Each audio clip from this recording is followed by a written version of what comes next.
And we are live, Dr. Art. We are live. Yes.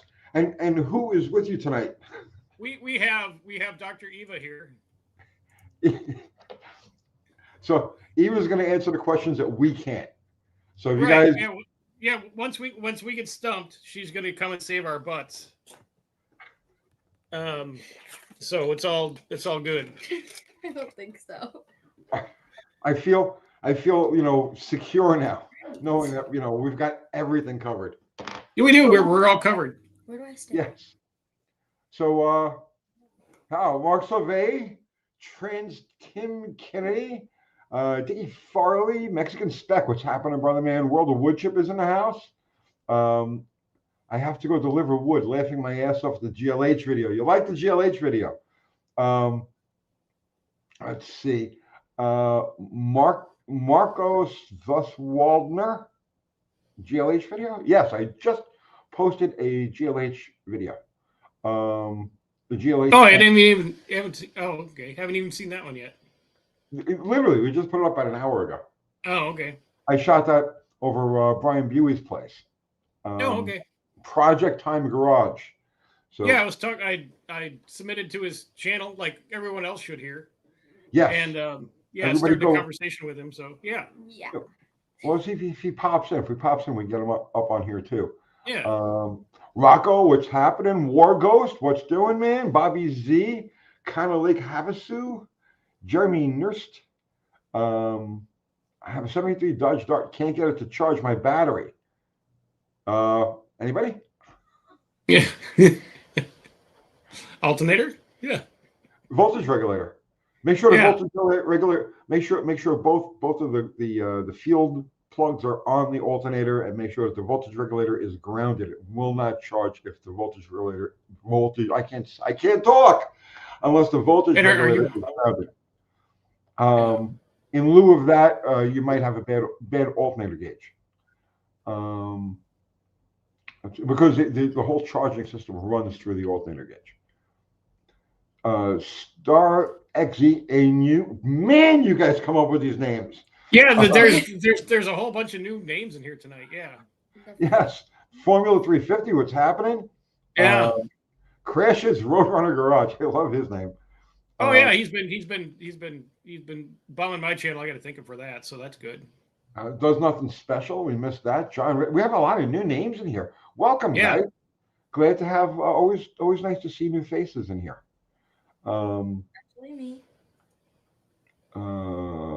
Jeremy has changed both and made sure they were grounded. Oh, you changed both and made sure they were grounded. Oh man, I don't know that. I do not know. Thunderstruck liked the GLHS video. Thank you, man. I appreciate that. Roland, what's happening, brother? I've been having all sorts of 80s flashbacks, and I just shot the video on the GLHS. Roland was a good buddy of mine from New York from the old days. Oh, okay. Yeah, he was big in the 5-liter Mustang thing. He had a fast automatic car, which like nobody else had automatics at the time. He was running pretty quick on automatic. Always good to see you, my brother. Let's see. Recommendation for a high power alternator brand. Dr. Art. Who makes those one wires that I use all the time? I can't think of their name right off the top of my head. Zapomatic. Zapomatic. If I ever Zapomatic 6000. Yeah. Yeah. If I ever started an electronic oriented company, that's the name I would use. Zapomatic. And then with the money from that, I would buy the bacon fountain.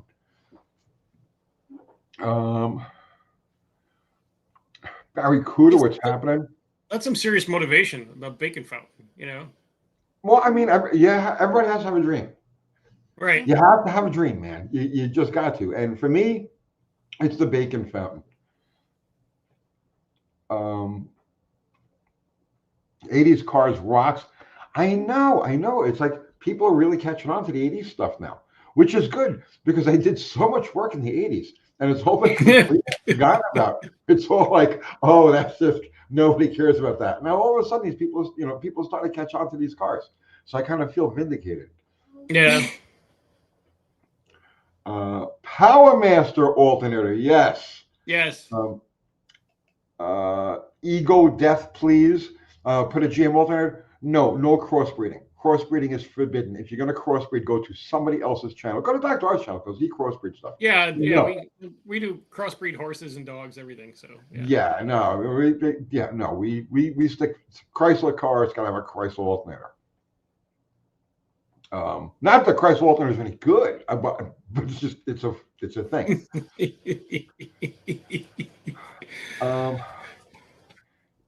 Dustin, did you check out Sanders' junkyard yet? Find anything worth it?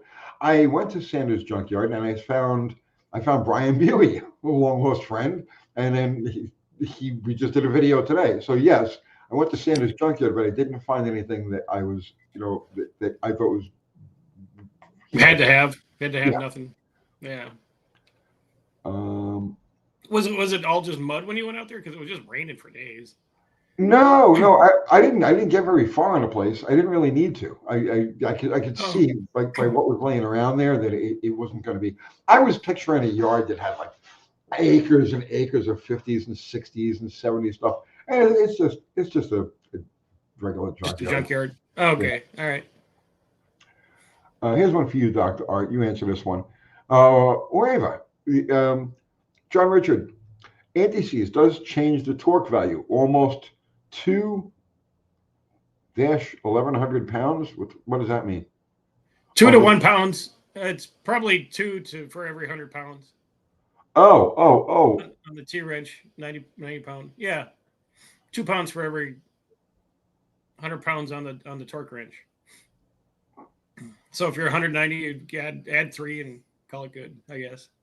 Yeah, I don't. But what do you? I mean, you're putting anti-seize on. What are you putting anti-seize that needs 190 foot-pounds of torque? I don't work with anything that requires that close. You know what I mean? Yeah. What? I mean, 190 foot-pounds is, that's a lot.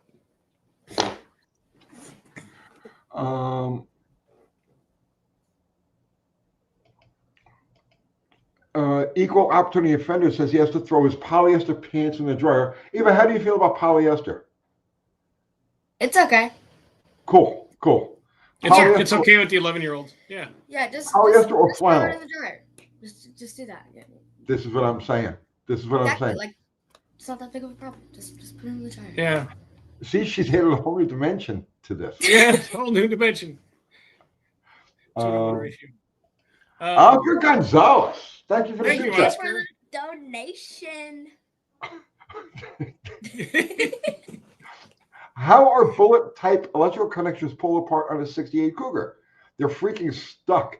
I don't want to pull the connectors apart at the wires. I know what you're saying. Go ahead, Dr. Art. Is there a thing for that? Oh, you froze again. You guys, they froze.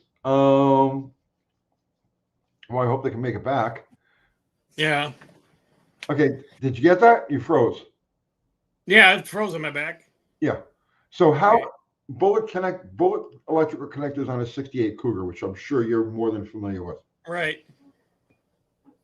They don't want to pull apart. You gotta put a pliers on each one and twist, and if they break, you just redo the connection, because after a time and a while they just corrode together and swell up, and yeah.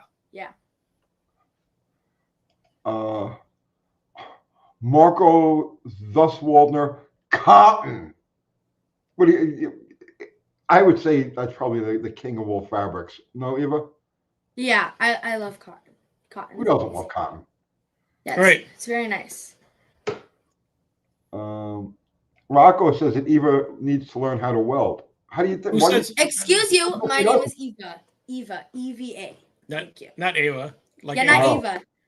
That's right. Rocco's a good guy. We can let him slide on that. We can let him slide fine. on. But who says she can't weld? Yeah, exactly. Said that. I can't weld, but still. What do you mean you can't weld? It's kind of easy, just hot It's like a hot crayon. Yeah, just like a hot crayon and like, yeah, easy. Yeah, I know how Tell you to. what, why Well, don't you come by the shop tomorrow and I teach you how to weld? I'll have you welding in like 15 minutes. I'll think about it. Okay. Rocco agrees. Natural fibers are always best. Yeah. Yes, very much so. Let's see. Mexican Spec is greeting you, Dr. Art. What's going on? Hi. He didn't say my name. All right. I'm just rolling back here. Oh, okay. Let's see what questions we got from the folks. John Landino, 1980, I drove a 65 Plymouth Sports Tray with a Hemi. Sports. 65 Sports Tray. Sports Fury. 65 Plymouth Sports Fury with a. Yeah. They'll spell correct, probably. Screwed him They up. got excited. He smelled the turkey cooking downstairs. John, it probably wasn't a 65, man. It was probably a 64. 65 is a C body, and there's no mounts to mount a Hemi block into or onto a C body K member without a lot of fabrication work. There was only one official 426 Hemi C body, and it was done by Hearst. It was a Chrysler, the Chrysler Hearst 300. They built one with a 426 Hemi. To my knowledge, that was the only off, let's say made by a manufacturer Hemi C body.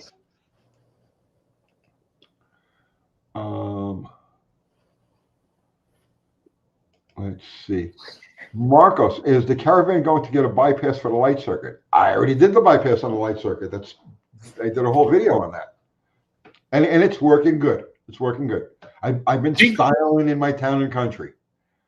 Does that work for the high beams now too? Or is it separate? No high beams. I would have to make another setup like that for the high beams, and I just don't care enough.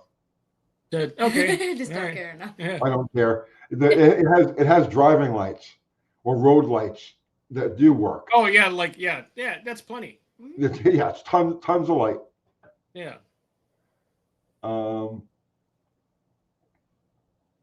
Thunderstruck is saying it would be great to see some videos of Tony and Art teaching the younger generation. I would like for the younger generation to teach us a thing or two about technology and. Yeah, I could definitely do that. I'll help with that video, guys. Yeah. I'll definitely do that. Let's see.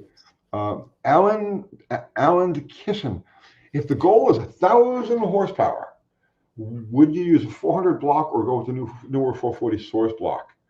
I'm a low deck guy. I like low decks, and you can find that solid web. They're out there. I forget what the hell they call them. I forget. There's a designation for them. I don't remember, but if you do a little homework, you'll find it. They built they cast some 400 blocks that don't have the indent between the saddle and the cam, and those things would be good for absurd amounts of power, like ultimate power you can make with that before the block becomes an issue. Well, I'm not saying the 440 source block is no good, but A, I prefer low decks, and B, if you could find that 400 block, it's better than anything produced by anybody as far as cast iron blocks go. How common were those blocks? I don't know. I've come across them. I've never actually owned one, but I have come across them. And I've never built anything wedge like that would require that sort of thing. So I never Okay. One. Mm-hmm. What's Ava pointing at? Eva. I won't call her Ava. Uh-oh, you guys froze again. No. A lot of freezing going on there.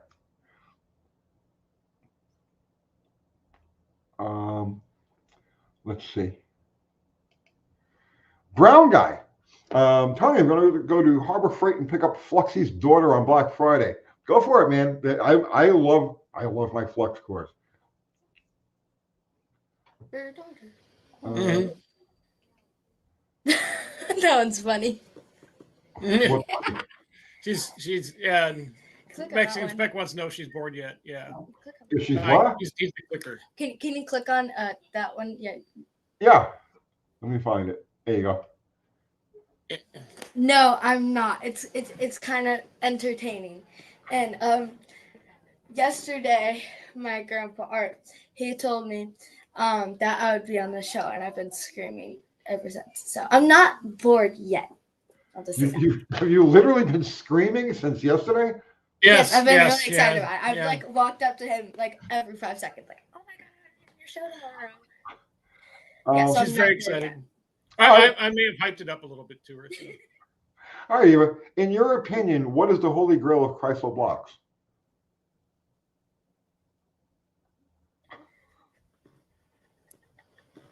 What's that? Say D5. D5. D5. Yep, that's the best Wow, one. I was going to say D5 also. I would say that That's crazy. the D5 is absolutely the best casting Chrysler by a long shot. The best Yeah, casting see, Chrysler ever I'm produced. very professional, guy. Oh. We're- I'm very professional. But you see, Eva, great minds, we think alike. See what I'm saying? Yes. Right there. Yeah. Okay. Yeah.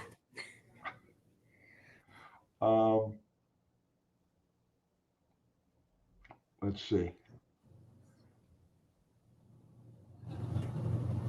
Pick one. I mean, they're all kind of talking to each other about stuff and Yeah, talk Bronco to us. exhausts and stuff like that. All right, here we go.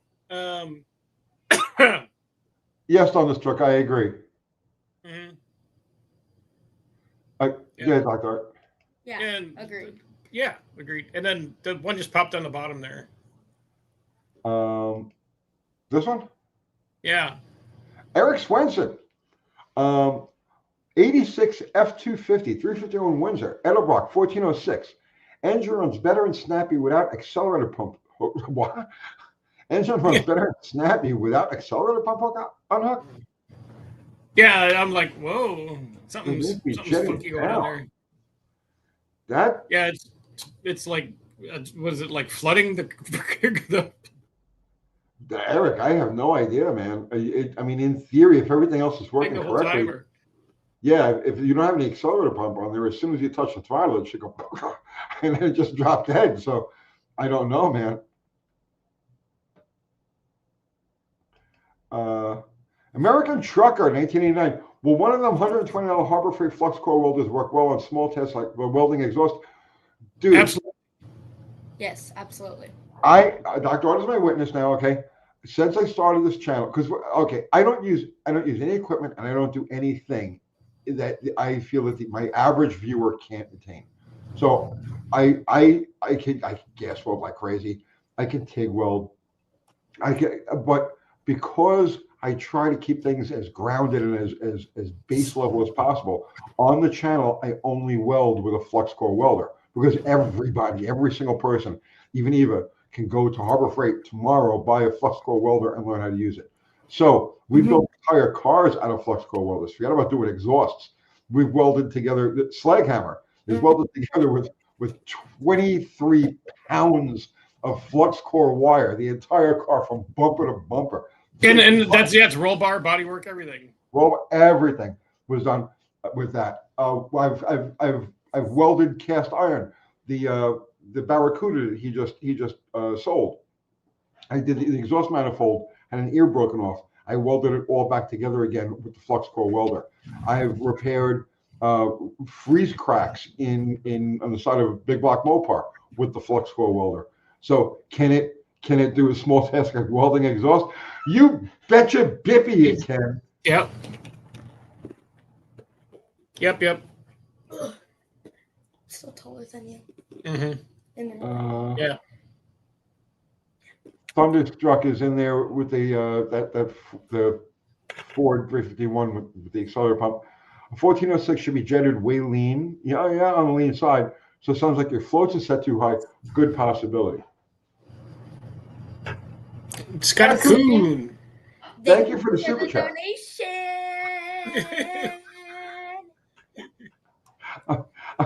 She's not shy at all, man. No, not at all. Yeah, that's what I'm gonna say every time I get a donation. So yeah. All right, you hear that? She's gonna sing the donation song every time you guys hit a super chat. Yeah. Yeah. So donate. All right, Scott Cohn. I'm going to switch out the one-wire jam alternator to negative ground Chrysler on my old farm walls and put the regulator in the battery box to take advantage of the temperature compensation. Okay, so you're going to use a Chrysler points regulator. You're going to use a single field and a Chrysler points regulator. Is that what you're doing? Why would you need to do that with the GM one wire? Well, it looks like he's taking the one wire out and putting the Chrysler in. I don't. Scott Cohn, say that a little bit differently. So I think it's a little confusing to both of us. American Trucker, awesome. Listen, man, I've done several flux core videos. So just search my channel for welding, right, or flux, and you'll see there's going to be a bunch of videos that come up with all the things I've done with the flux core. Yeah, and somebody in here said it also. It can make a difference which wire brand that you use. If you use the Lincoln or the Hobart, it's much better than the cheap stuff. Yeah. Yeah. Yeah. Cheap stuff.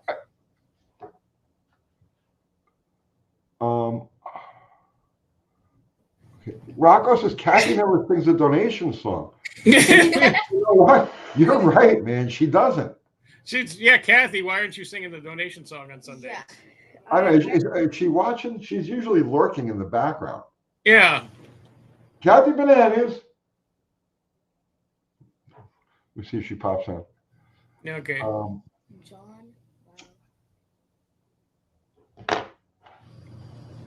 Freddie Bebop. Did you ever do about a cam bearing issue on the Harley? My thoughts were use green Loctite or JB Weld. I am going to do that video, and I am going to actually compare. Or I finally devised a way to do this. But we're going to do both that green Loctite and the JB Weld because those are the two things that were brought up the most. And I have a way to test it. I just need to do a couple of things first to get other stuff out of the way. I have a plan for that bike now too. It's going to be a build. I'm going to get it over to the shop.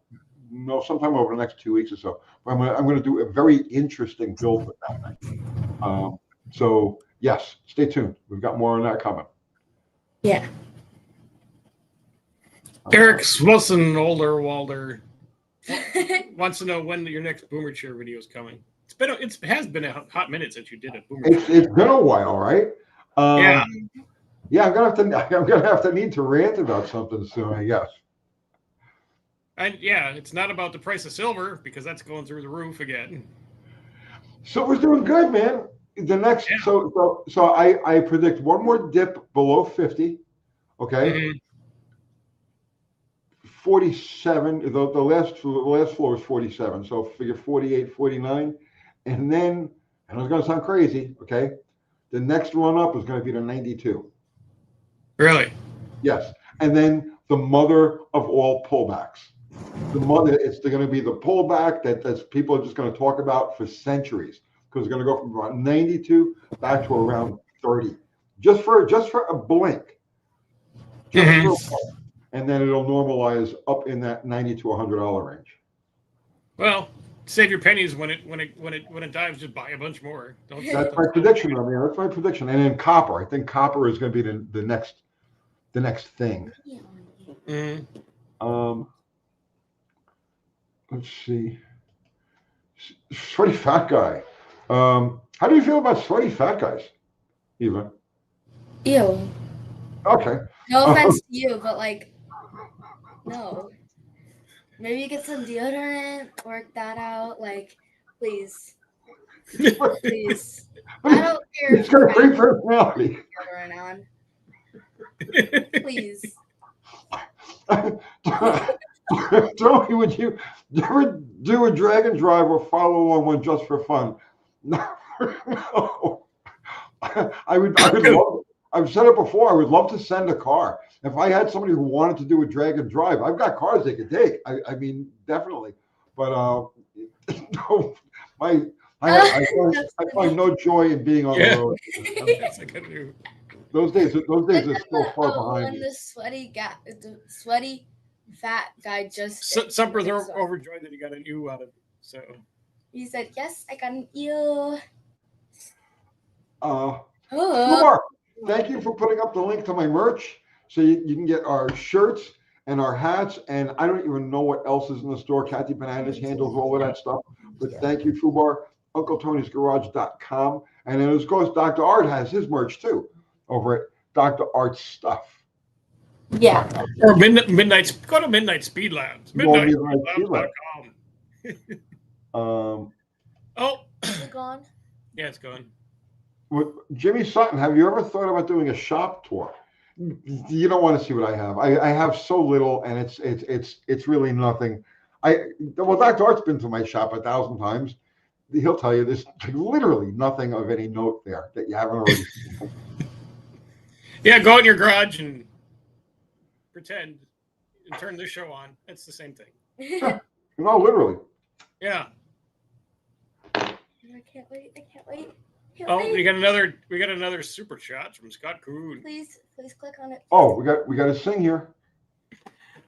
Thank you for the donation.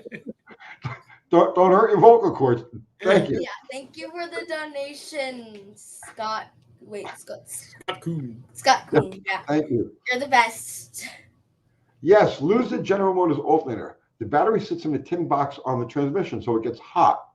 Use the block regulator from the 80s. It'll push around 16 volts at minus 20 degrees Fahrenheit down to around 13 volts at 110 degrees Fahrenheit. Interesting. But now, what's the advantage of that over the GM alternator is what I'd like to know. I don't know either. Thank you for the donation again.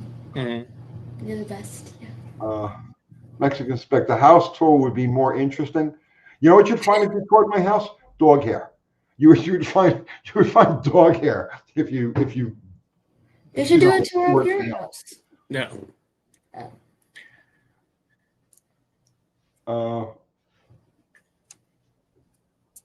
Let's see.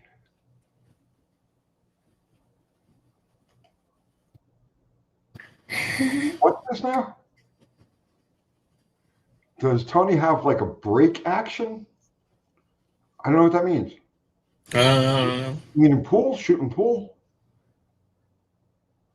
I'm not an 8-ball player. I never really enjoyed 8-ball. I play straight pool, and as far as like the break for straight pool, when I'm on, yeah, yeah, but it's been a long time.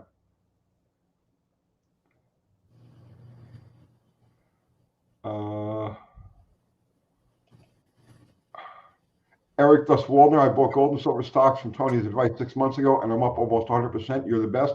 Okay, seriously now, no joke, Eric. I know I'm so serious about this. You made your profit off of the paper. Okay, now get rid of the paper like ASAP and get yourself into physical. Right? If you don't hold it, you do not own it. Okay. I'm glad you made your profit. That's awesome. But now get rid of that paper. And stack the metal in your safe. Stack the metal. Stack the metal.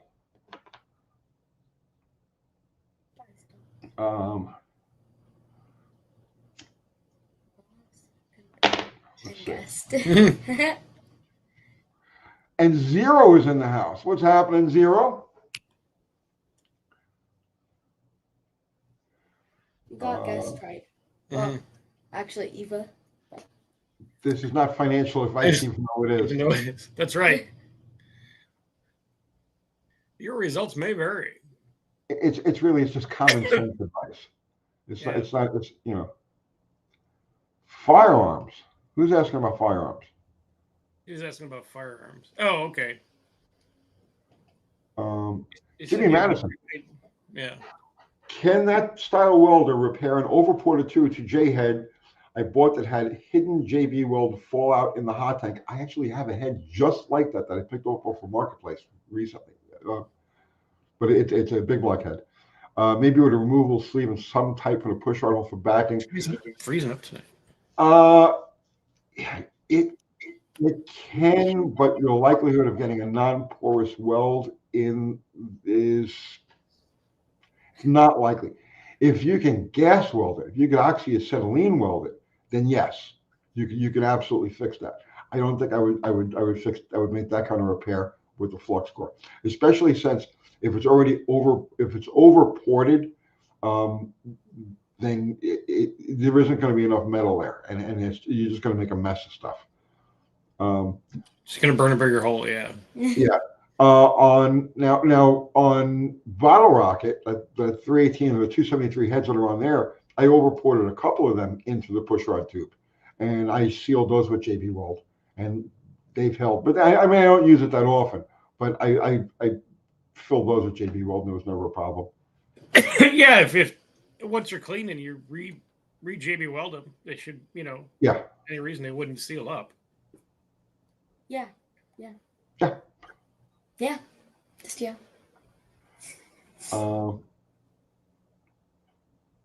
Let's see.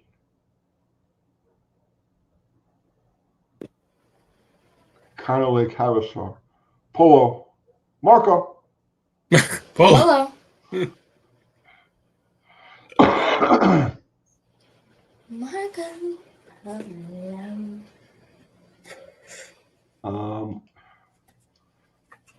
Gonzalez, any precautions when welding out in the driveway?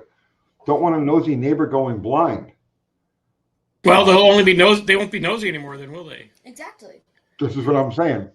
They'll look away unless they're going to stare directly at it. They're going to defy the pain and the discomfort in their eyes and continue to stare at it. I don't think you're going to have a problem. Yeah. Who cares about your neighbors?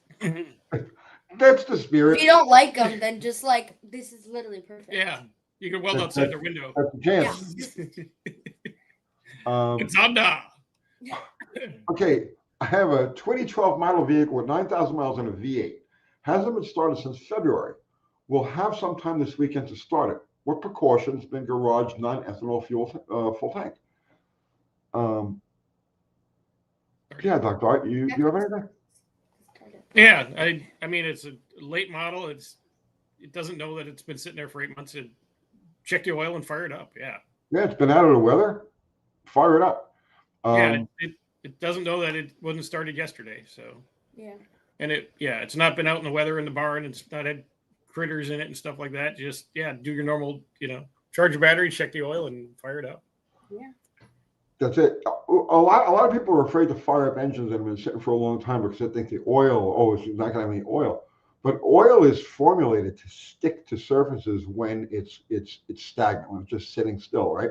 So I've torn apart engines that have been sitting for 50 years, and when you crack open the bottom end, you take the bearing caps off. There's oil on there.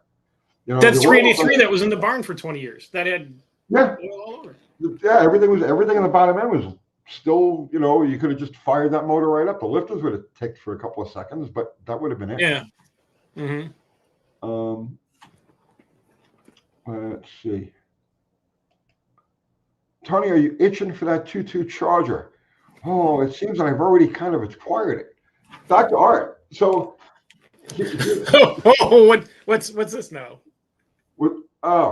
So I was over at Brian's, and we were talking about the two Omnis that he had in the back, the two chargers he had in the back, and it seems that one of them is now do something. Why didn't you get both and get me one? Well, he only wanted to get rid of the one. Oh, okay. So is it a 2.2 turbo or just a 2.2? Just 2.2. Okay. But it could be turboed really easily. Oh, super easy. Yes. So we need to talk about this because now we have a 2.2 in the mix. Nice. So we were talking about doing it as a giveaway. Build the thing up and then give it away, like a collaboration between the channels. And you're more than welcome to jump in, man. Oh yeah, absolutely. I'm a big fan of those cars, so I don't know what car that is. I'll show you later. Jeremy Ernst. 73 Slinger firewall electrical connector issues. Yes. Yes, they have those. Yeah. Bulkhead connector, and it's going to be the wire that goes to the fusible link, the spade that is going to be all burned up around it, the plastic that holds it in place, and so it's going to make a really terrible connection. And you're going to if the bulkhead connector is burnt in that area, you're going to have to do a wire around. And I think Jamie from Dead Dodge Garage actually did a video on that. So go over there and search his channel for alternator wire and see what comes up. If not, come back to it. Is that charger at the shop already? No. It's buried. We got to dig it out. Oh, okay. We got to dig it out. Click on the. Yeah, he's Yeah. She says doesn't want. Wait, you gotta click on it. You don't want to know what that car is. You're right above that. Why doesn't she want to know?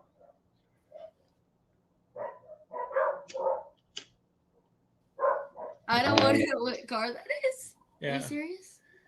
Is he serious? My hair. Ego Death. The old 2.2s are kind of junky. I like the dual cam 2.4s they put in the neons and stuff. Those are good engines, but man, no. I have a soft spot in my heart for the 2.2s. Those things did billions and billions and billions of miles. Yeah, they were solid engines. Head gaskets were soft. I remember doing a lot of head gaskets on them, but the bottom ends were like bulletproof. Yeah, they didn't make enough power to hurt themselves. You know what was a common thing with those back in the day? The way the oil pan would sit on those engines. I remember I'm from New York City, so there's potholes everywhere and it's on the street, and those oil pans would rip. Because they hang down, yeah. Yeah, and whoever was driving the car wouldn't realize it, and they'd run it, and the motor started making noise, and it would lock up. And those things were the materials that they were made out of. Those engines, the crank material, the connecting rods, it was so good. Those things were so good that even after they would seize up from no oil, you'd be able to pop the cap off because it would always turn like one bearing and stop. You'd be able to pop the cap off, polish the crank with like some super fine emery cloth. Yeah, and then put it back together again, and it would run forever, and you'd never have a problem with them. Those engines were built really, really good.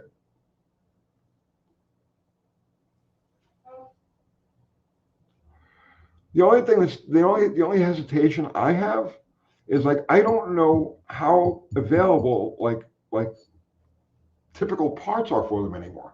Like, can you still get the only parts that are hard to find for them are the actual like the computer forum. But the rest of the parts there's clubs and forums and people and Facebooks and everywhere up for those. Yeah, I'm anxious to do something with it. I don't know what yet, but we're gonna have to sit down and have a brainstorming session. Yeah, because we had the other idea the other night, and that's kind of related to this little car. So, how many people are watching? Just wondering. Don't know. Oh. Very well, thank you. I sent a remove for Kiwi Sunbeam Dash. What? It's a bird. Oh, bird. Okay. Yeah, the little Kiwi bird is a remove apparently. Okay, Yeah. Let's see it now. Uncle Tony and Dr. are building Eva her first car. It'd be the envy of the high school parking lot. I would love to help build her first car. Absolutely.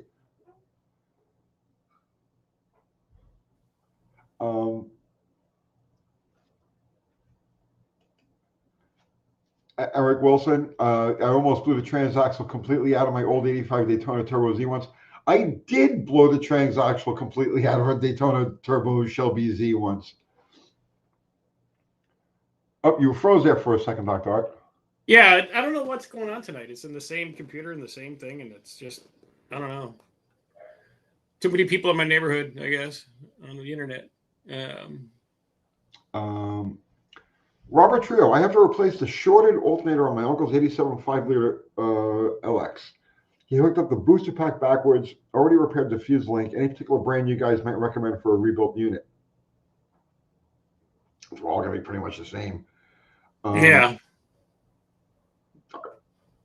I can't. Off the top of my head, I really can't think of any one that's going to stand out.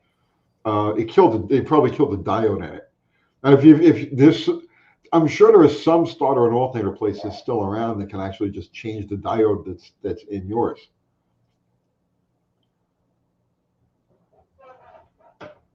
Yeah, it usually just takes out that main fuse and you replace that and you're good to go. Let's see.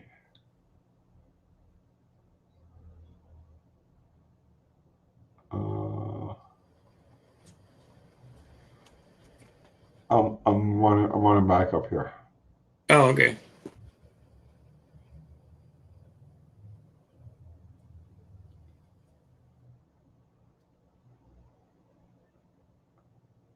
So what else is going on in your world, Dr. Art?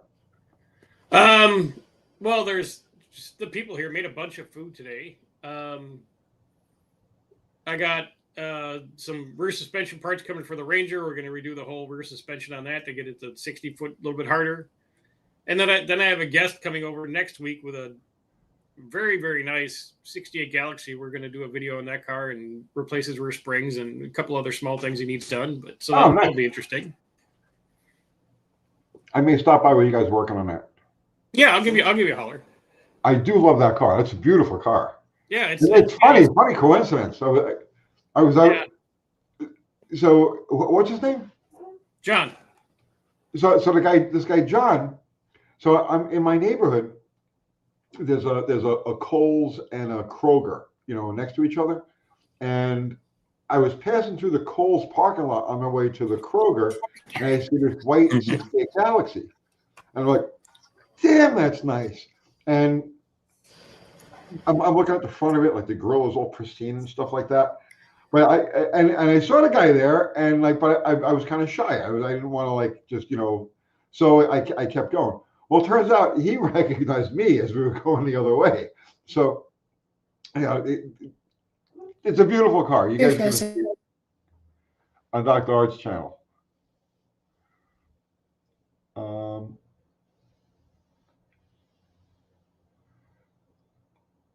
Let's see. Talking about Napa parts. Tony is the content creeper. No.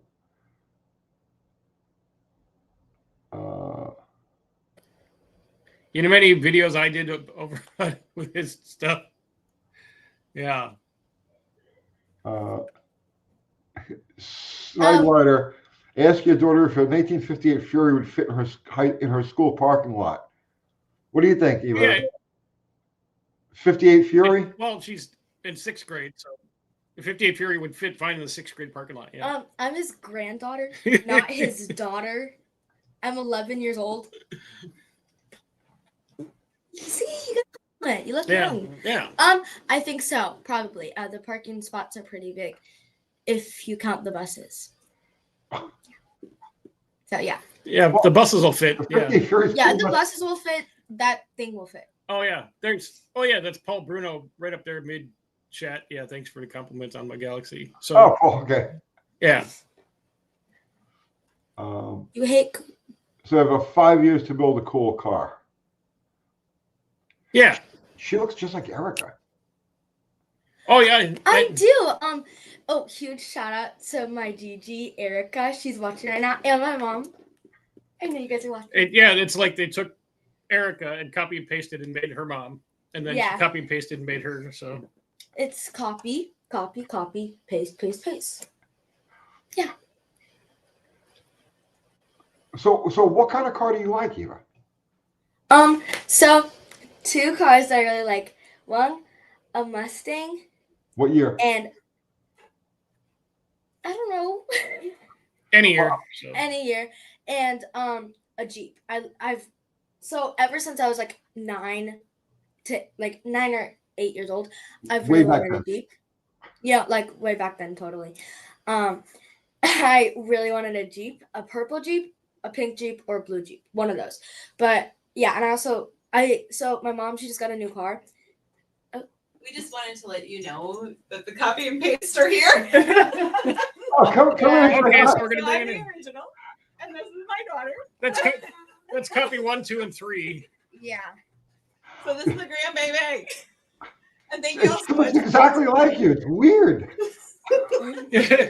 Yeah. Okay, guys, go back downstairs. Okay, really? Okay, bye. Sorry about it. Right. Okay. Oh, you guys froze again. Yeah. Okay, you're back. Or you're not. There you go. Are we good? Okay. Yeah. Okay. So my mom, she just got a new car, and when she went there, we went to the dealership, right? And I tried a Mustang because I was kind of bored because they were doing all the paperwork and stuff. So I sat in a Mustang, and it was really nice. So yeah. The later one, like it was like probably like a Yeah, it was 20 blue. It was really pretty. like a 20. Yeah. Yeah. Have you seen any old cars that you like?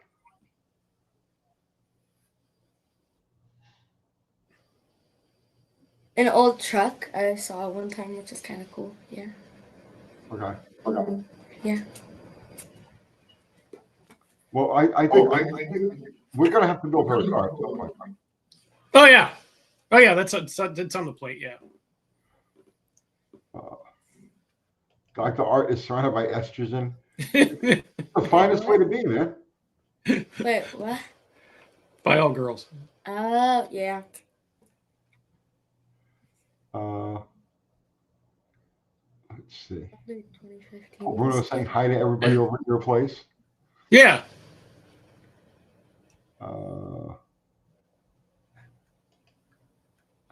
Eric, have you had any difficulty finding freeze plugs ever since you did that video? No. And then again, I bought, when I did find freeze plugs, I bought a bunch of them. So it's like, yeah, I mean, there might be freeze plug shortages out there, but I wouldn't know. Haven't noticed yet. Yeah. And and when people take engines out of cars, they automatically, take out the freeze plug. Why? They're good. Leave them alone. It's fine. American Trucker is sourcing parts for an '89 Bronco 2. People keep telling me I need to lift it and V8 swap it and all this stuff. But I'm like, it's an antique now and it's in really good shape, so I'm keeping it original. Yes, that's the thing, man. People right away, they want to butcher everything. Like they find these pristine XJs and stuff, and they're like, let's buy all the parts at Summit. Yay. Yeah. Yeah, no, if you're gonna clean, if it's clean and original and you can keep it that way, yes, absolutely. Don't mess with it. There's plenty of racks out there that if you wanted to build something to go romp through the woods, you could find it dirt cheap. Don't tear up something that's original and clean. You see that Coda improvements? No, but I will roll back up. Yeah, about halfway through the screen. Your 72 swinger. Oh, it's all the way up there. I don't see it. Wait, maybe. Go to the bottom. COD. Oh, there it is. Oh, nice. 72 swing is currently being 4-speed swapped by my 14-year-old son. Awesome. Remember the flywheel on it. It's a 360 and it's externally balanced, so you need that crazy 360 flywheel. The weighted flywheel. Yeah. Yeah.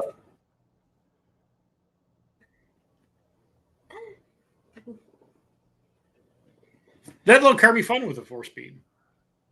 I guess Smill 172 works for Total Seal. Hydrate or die.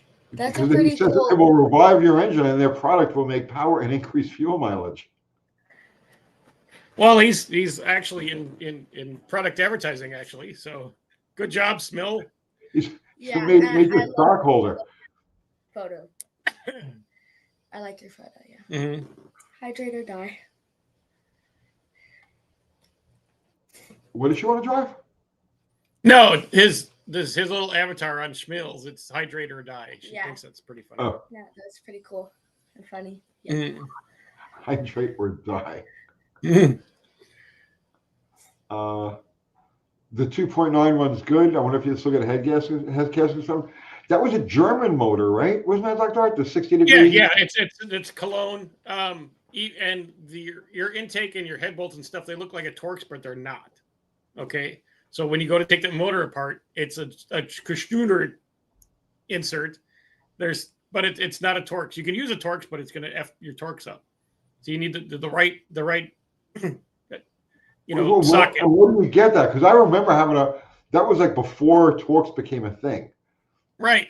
Yeah, it was a German. You can Google it. They have them.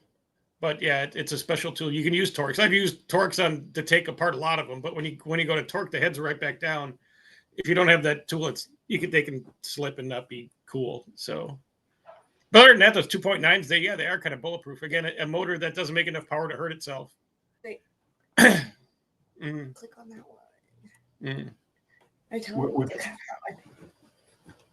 that one. Mexican spec. Eva, go out to your granddad's garage and see if you like the Falcon. Mm. Do you like the Falcon? Have you been out there? Is it that one right there? The white car. The white car. Oh, the You remember white the car. white car from last time? You haven't been out there today. I did come up today. Oh yeah, we'll go there tomorrow. I'm pretty sure I like it. Yeah, I like all of his cars. His cars are pretty cool. Today, this is kind of a funny story, but me and him were both sitting on the couch, and then he was complaining about how he was hungry, and I said, "Have we go to McDonald's?" He was like, "No, that's trash." And then I said, "Have we go to Wendy's?" And I was like, "Okay, let's go." Oh, you guys froze again. It's like straight up.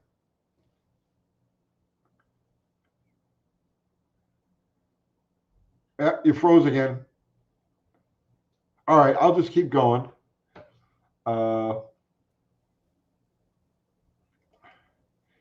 D. Strow had a night. You back?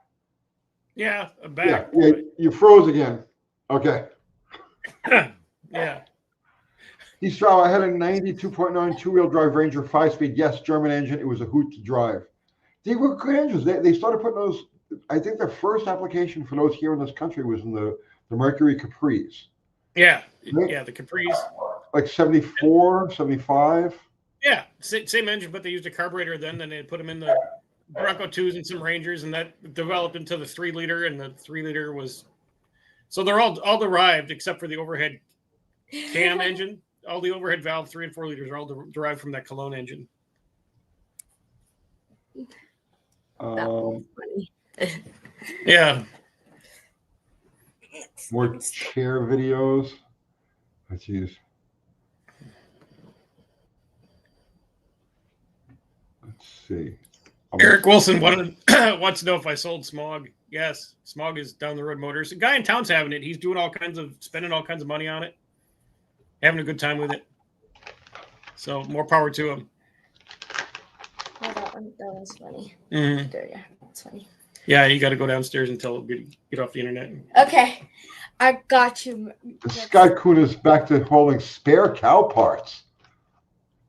Okay, I'll go tell them to get off their phones, which I think. Okay. You don't need that tenderloin anymore. Yeah. Nathan McCree, what's happening, man?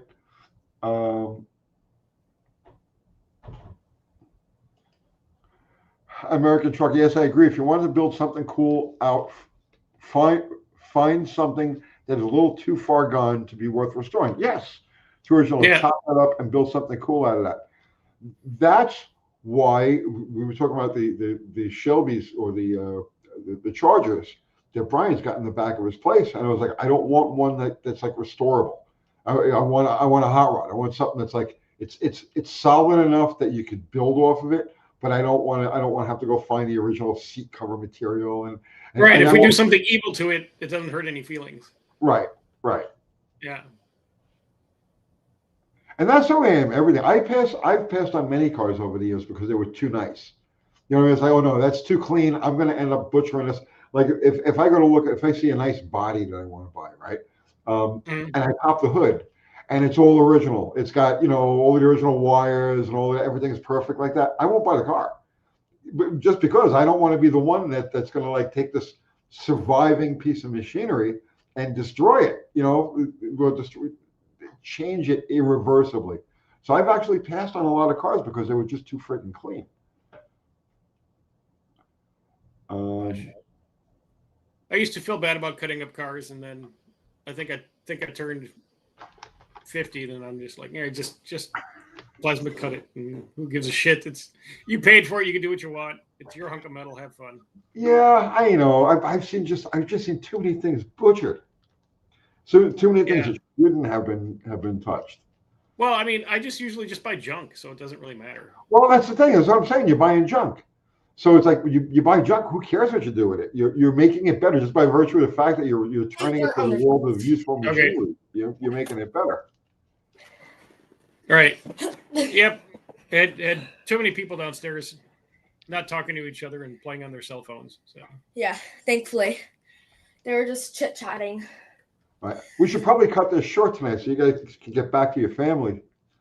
No, I only got the only good ones up here with me. So yeah, they're watching. They heard you say that. Yeah, I know. They're fine. They're gonna come through the door any minute now with a pie. They're gonna come through the door any minute now with a pie and hit you in the face with it. Fine. Don't do that. Don't get any ideas. Don't get any ideas. But that would be good. No. That would be good television, wouldn't it? Actually, yeah. It would be tragedy. It would be tragic if Erica and your daughter was to take like a pie and cover it with like whipped cream or Cool Whip or something, and it just come barging to the door and just splat in the face with it. Yeah, we have whipped cream in the fridge. Come on up here, make good content. Like. Maybe I'll put up a short tomorrow with somebody getting a pie to the face. You. Oh, me. I'm actually kind of fine with that. That'd be fun. Mm-hmm. No. I don't want to go back to my family. Rope is saying, I feel bad about you going hungry tomorrow. Talk to Art. He's the cook. Yeah. He is the cook. I helped him cook dinner tonight, and everyone said it was amazing. So. Yeah, she did a good job. Yeah. Had anyone donated yet? I want to sing the donation song. Pretty funny. I like the rustiest junk to build fun stuff, i.e. the jerk with the blower. Yes, that's how I am. I like to find stuff that's just like, oh God, nobody's going to do anything with that. And then it's like adopting the dog that nobody else is going to take, which I've done. I have one right now inside. It's like adopting a dog that nobody else is going to take.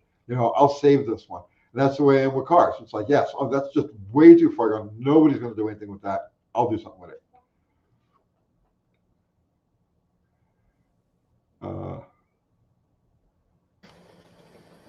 Mexican Spec is saying Buffalo Camper will be live tomorrow night if you want to join us. Have you been watching what he did to that Valiant? No. What's going on with that? Oh, he turned it into like a Chrysler El Camino. I gave him that idea because I told him I was building the Bell Camino. I had a 68 Belvedere. Like I cut the back. It was a 4-door, and I cut the back roof off of it. He stitched up the back doors, and then he cut the roof and the trunk out of it, and made a partition, and so he made himself like a Plym Camino. How finished is it? It's buff finished.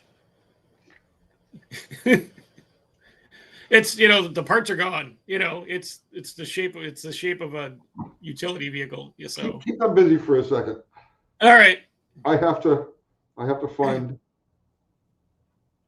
Mint-made muscle. I'm 12 watt swapping a 60,000 mile rust-free W100 from New Mexico. Cool. That's really Stole cool. it for a song. Pursuers hate it. So far, nobody has yet said they'd prefer it over the 318. Haha. And saying to that, because the video is being processed, I won't get it till Monday. You'll see on my channel for your Cummins 12 valve fans, the gentleman who designed the inline pump for that Cummins 12 valve, and he's explained to you how he engineered it, developed it, built it, and he's going to tell you how to modify it the proper way.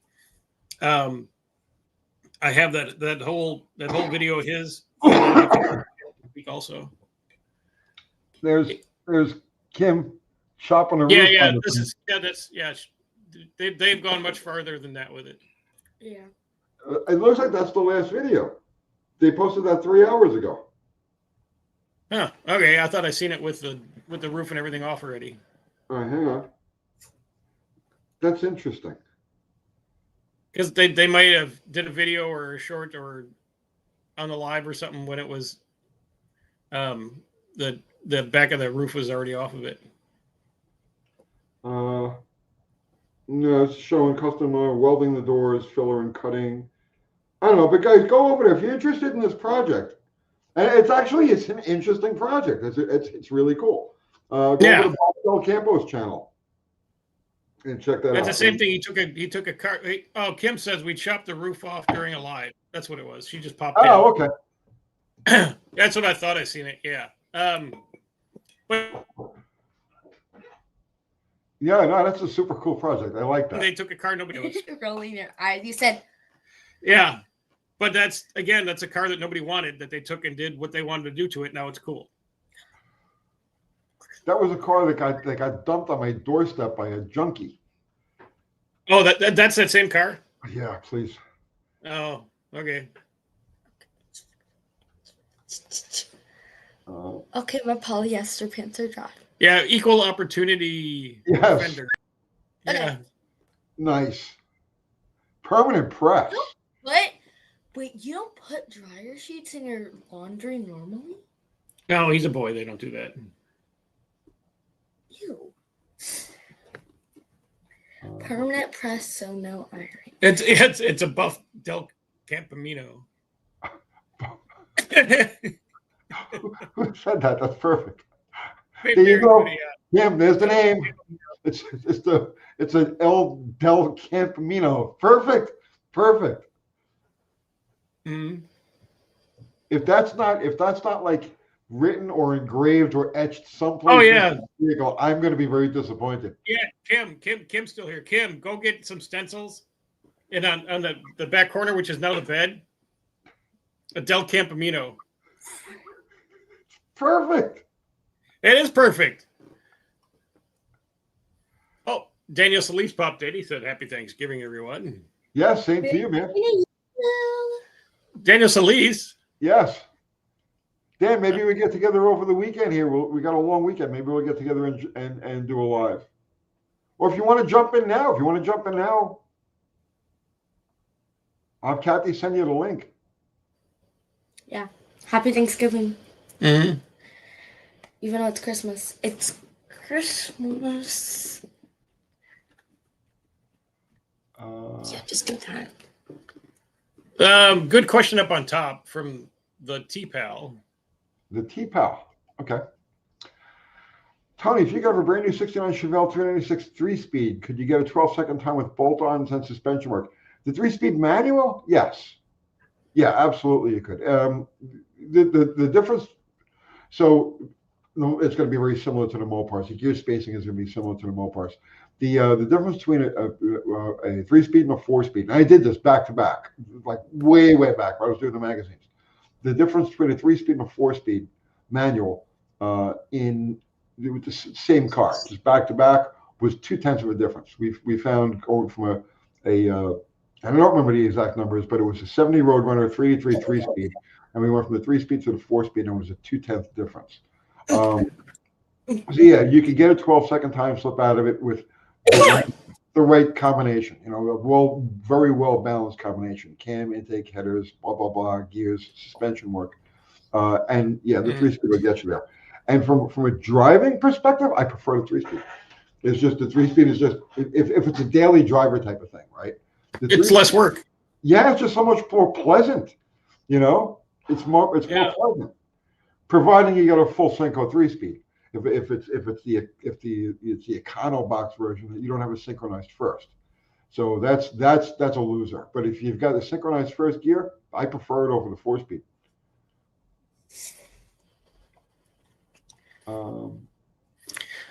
Yeah, how did Kathy get back from her Ecuador pork chop entailment so quickly? Oh, she's got connections. Did she bribe her way out of that one again too? Yes, she's got connections. Let me see. What did Dan say? Yes. Okay. I just want to see if he wanted to jump in. I was watching for his response. I don't think I've seen it. Okay. Kerosene cucumbers. What's happening, kerosene cucumbers? Cucumbers.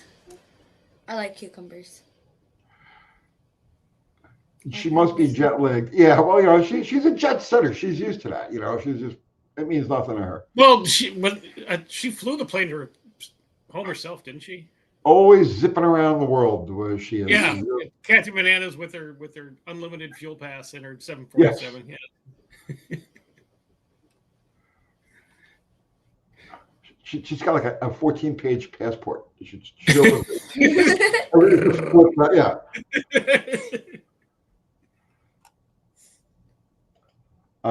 Dickie Farley, you don't quote what part of what you were saying, which was a little faster. The 4-speed was faster, as you would expect it to be, because you've got that extra gear in there. You know, the gear spacing on a 3-speed obviously has to be wider, but it was only a 0.2 difference. Mm-hmm.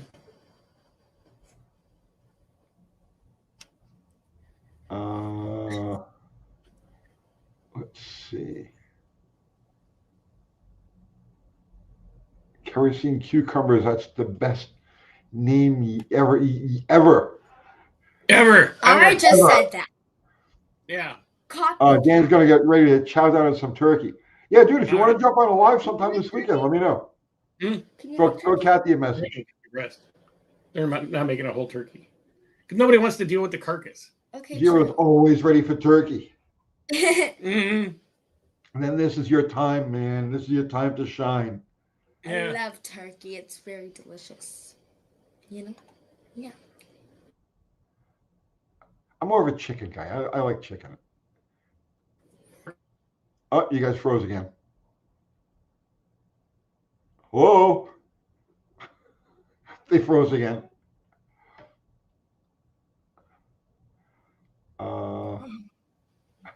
Mexican specs. I will have chicken, but think it's turkey. Just leave it outside on the porch for an hour before you eat it. It'll taste like turkey.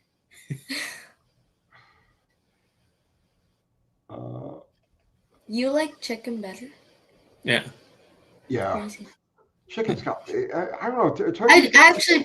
I feel like you can eat chicken all year round, really. Like it feels. I mean, you can eat turkey all year round, but like like chicken feels like you can eat it like any day. Right. So your turkey is special for you somehow. Yeah. Oh, in a way, it's like a Thanksgiving thing. Because like, if you just think about like, if you go to a restaurant, or no, not a restaurant, like just one random day you're gonna cook something. What are you gonna cook? Turkey or chicken? Probably chicken, because turkey's gross. Yeah.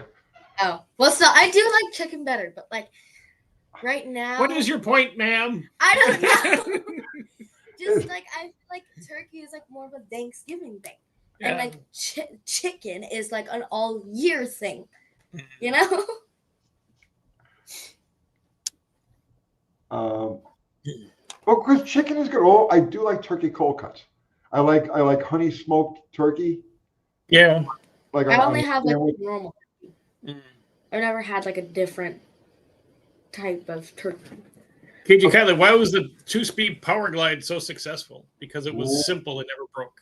Yeah. One word, man. Torque converters. Yeah. It's the same reason. It's the same reason that like centrifugal clutch cars can run high gear, because it's the clutch that's doing all of the work. And in the case of a Power Glide, it's the torque converter that's doing all of the work. Power Glides were like useless until converters really started to evolve. What? Yeah. What? Click on the Steve Adusky. Wait, no, not this one. Oh no, Daniel Solis. Yeah, Daniel Solis thingy. Chicken sandwich.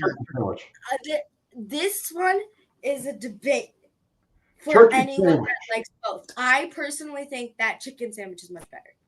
Chicken sandwich. Oh, or a turkey sandwich, but you have to put the cranberry sauce on it and stuffing No, on a Oh sub. no. Oh yeah. No. you have to. It's a chicken sandwich. It's a chicken sandwich. Like I used to be able. My favorite thing used to be just a plain turkey sandwich with turkey meat. Oh, you froze. Right. That's it. That's Eva, you froze. I don't, oh, this is. All right. Hopefully they come back and we get the answer to the turkey Yeah. sandwich. All right, there you're I back. really think chicken sandwich is better. I'm with you on that. You Yeah. know what? You know what I used to be addicted to? Burger King used to have a chicken sandwich. Oh yeah, the classic chicken sandwich, the long one. Oh, those were amazing. They were great. And then I had one like maybe 2 years ago. Like I used to eat them all the time. And I had one like 2 years ago after being away from them for a little bit. And it was just Yeah. it was like eating like an industrial like I don't know what they did to it. Yeah. Well, I would get those all the time. I'd get them with no lettuce because lettuce is gross, with mayonnaise and cheese. And then that's how I would eat those things. Those, yeah, they were great. You don't like lettuce? No. You're so unhealthy. Oh yeah. Okay, scroll. What? Wait, scroll on. Oh, you missed it. Mark Sauvé, It's on. toasted chicken sandwich with lettuce. Okay, my favorite thing is a burger with just lettuce and ketchup, or a chicken sandwich with just lettuce and ketchup. It's the most delicious thing ever. But for some reason he doesn't like lettuce, which is really weird because you're so unhealthy. Have you done Chick-fil-A? Do you have Chick-fil-A up where you are? I love Chick-fil-A. I knew you were a Chick-fil-A person.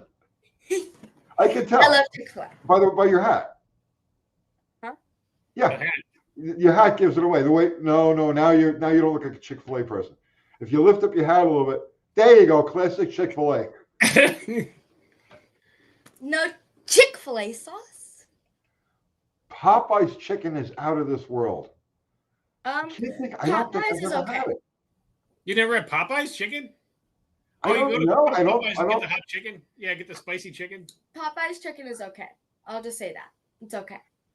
Go to Jollibee's. It's in Chicago. It's one of the best chicken I've ever had. So go to What's it called? Jollibee's. Jollibee's in Chicago. It's Yeah, we don't the have one of most those. absolutely best thing ever. It's way better than Popeyes. So just go get yourself some Jollibee's. You know what I'm excited about, Tony? Is within a In-N-Out. mere period of like 2 weeks, we're gonna have our own In-N-Out burger here. Yep, In-N-Out burger. I know. Yeah. Double for everybody. Oh yeah. Okay, Mom, if you're watching this, which I know you are, we're going to In-N-Out in 2 weeks. Here, we're visiting them again, and we're gonna get In-N-Out. There you I go. love In-N-Out. Mm-hmm. Yeah, that's so. I'm, that's how my life is going right now. I'm excited for another. Oh, you're frozen again. Burger. Okay. Oh yeah. Okay. Go to God Earth, please. God Death, please. Yeah. Yes.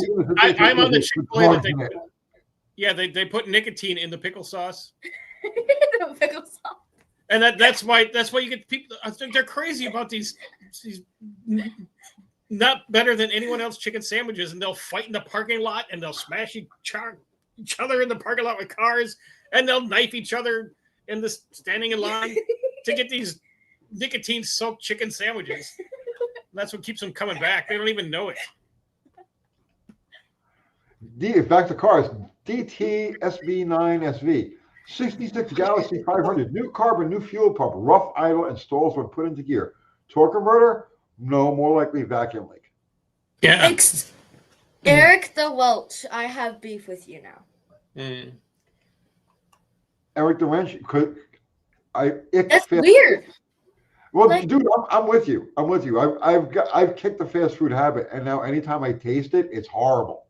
But if you eat it all the time, it's like you're just used to it.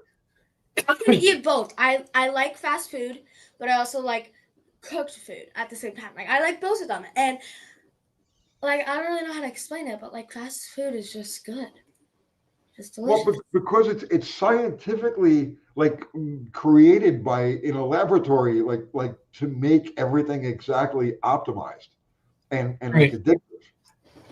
You know what I mean? It's like that's not just a burger you're eating. That's like years of science and focus. Science and half a chemical factory. Yeah. It's Half crazy. without chemical made your hamburger. Right. But you're gonna ruin it for me. Yeah. Honestly, the big killer of most fast food to me is the bread. The bread It always doesn't even leaves, taste like bread. It's like some kind of hard plastic shell sponge. and Yeah. it leaves this taste in your mouth for like hours afterwards. That's why I'm kind of excited about In-N-Out because they actually have decent products. So Never frozen beef. yeah. I haven't had In-N-Out since the last time I was in California, so that would have been like 1991 or 1992. Oh wow. Okay. Yeah. Unforgettable. That was the first time I had Taco Bell too, back in like '86. First time I was in Really? California. We didn't have Taco Bell anywhere. That was like, and Yeah. me Well, and this is Taco before your Bell, mother's time. So think about that. we discovered Taco Bell, and it was like, oh my Right. God. And it was cheap. It was like 35 cents a taco. 35. I could sell for $1. What's going on? Yoga mats. Rocco, Tony, did you see the CEO from Campbell Soup? Yes, I did. Talk about your hot mic moments, man. Well, I don't know if he was having a private conversation or whatever, but and I don't know if it's actually true. I missed that. You missed that? Yeah. What'd he say? You know what? Yeah, I'm not even going to go there right now. Okay. I'd have to find it. But Google's CEO of Campbell Soup. All right, we'll do that after. Yeah. Yeah. Yeah. Oh, Eric the Wrench said something funny. Just a heads up. Yeah. Eric Durant said what? This, yeah. Right. It's called fast food. It's not even fast anymore. I know. And it's Yeah. fucking Because like expensive. I don't understand why there's so many lines for it. Like, just go inside. The drive-through, like, I don't understand why they made drive-throughs. Because like it's People are practical. lazy. Exactly. That's what I'm saying. Like, you do not need to do that. Like, that literally has just made us more lazy. And then DoorDash. Like, I love DoorDash, but like still, like, lazy. Speed Demon. Tony. Green bearings or taper bearings and 8 3/4 for street use, some drag. Happy Turkey Day to you. Depends on what kind of street driving you're doing. If you're on a lot of like curvy type of roads, that sort of thing. And I don't mean that you're road racing the car, but like if you've got a lot of turns, you go with the taper bearing because the green bearing has no support to the side. That's the problem with the green bearing. That's why they didn't do it from the factory like that. So the green bearing is like a roller bearing like you'd find in like a C-clip axle. But in a C-clip axle, the C-clip is holding the axle in place. So you can have a plain roller bearing. But on an 8 3/4, it's the bearing that's holding the axle in place with the flange. And so all of the side loading on the bearing, there's nothing to absorb it. So every time you make a turn, everything is pulling on the bearing. And that's why they didn't put them in there from the factory. So if it's a drag only car, absolutely green bearings. If it's mostly like a street car that you take out, you make a couple of runs with it, easy cruise, that sort of thing, green bearings. But if you live in an area like around here, where there's a lot of just going from point A to point B, you hit a lot of curvy roads, then no, go with the taper. And I don't like to do it, so I'm just stretching.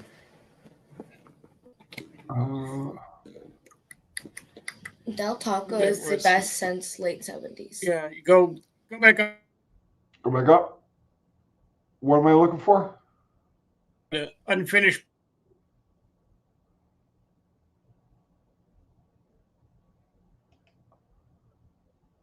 Oh, okay. Hello? You guys froze again. They froze again. Yeah, and it's every time you move, I think. Freeze up. That's very mean. 92 Dodge W150. Can Dr. Art rebuild the computer on these trucks? ECM computer. Cardone part number 797141. No. There's places that do it. I cannot do it. So there's places on eBay that'll redo it for you. Hemi had great point about bearings. Well, thank you. Thanks.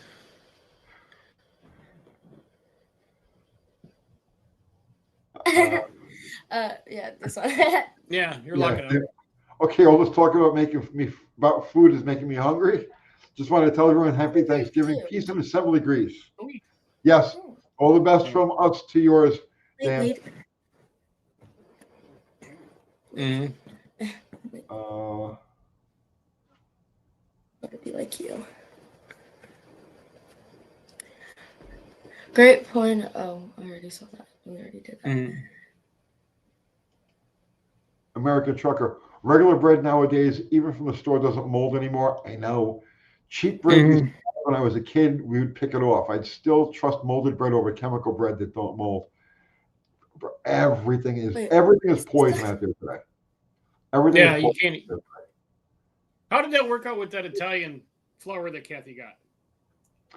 Well, she made a couple of things with it, and it was everything was like she made pizza with it. She made some bread. Everything was light and fluffy, very fresh taste. It's like it was food. Actually. Like it was food. Like you would be like you don't really notice the difference until you eat something like that, and it's like, oh my God, this is what's been missing from my bread all along. So the bread part, yeah. The downside of it, though, is the next day, anything you make is a rock. Oh. Okay, So yeah. if when you get it fresh out of the oven and for the first couple of hours, it's awesome. Okay, and like honestly, it's like candy. And then you let it sit overnight, and it's like you could build a garage out of it. Oh, just smack the dogs with it. Yeah. Yeah. Smack the dogs with it.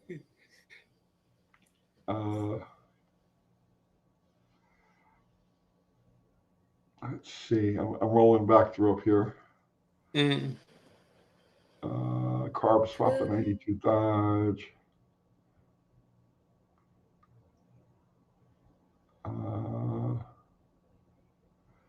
Mexican is saying they're timed on the drive-through because she was asking about why people go through the drive-through. Yeah.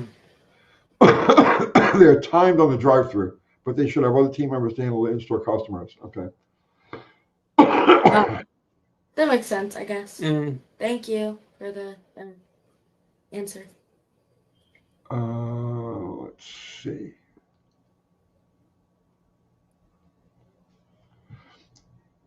Anna brand OO flour is supposed to be non-GMO, chemical-free. Okay, there's a bunch of different flours out there, but Kathy bought the stuff straight from Italy, and I'm telling you, you can't appreciate the difference until you know. Right, the way the bread tastes and everything else tastes when you make it. Yeah. Yep, and the texture, it's fluffy, right? It's hard to explain. It doesn't taste like sand. Yeah. Yeah, it's like bread candy. You know, it's hard to explain. Sure. Yes, I'm gonna go get some milk. All right, bring me one too. Okay. We're watching Burger King 80s videos. They work like they don't want to get fired. I worked at Burger King for like a week in the 70s, right after I got thrown out of school, and I was between automotive gigs. And I didn't play well with others. I had gotten fired from whatever shop I was working at as like a helper apprentice sort of thing. And then I just needed some money, so I went to work at Burger King for like a week or 2 weeks. I lasted there, and then I assaulted the manager. I actually held his face on the. So yeah, I didn't. That was my fast food career. I wasn't a very mellow 16-year-old. You're better than me. I could never even get hired at McDonald's. I had to end up delivering pizzas, and that was like the best job I ever had as a 16-year-old.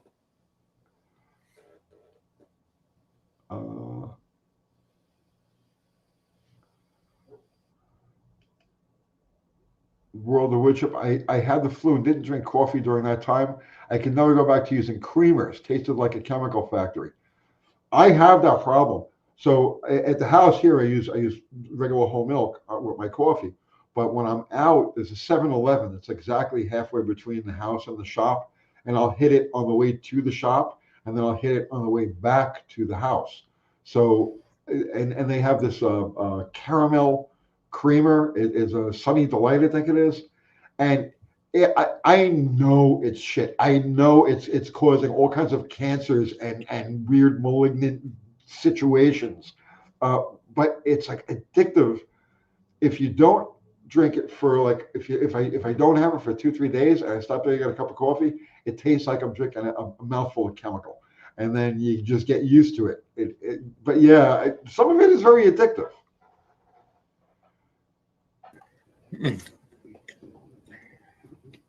We're eating cookies that we made today.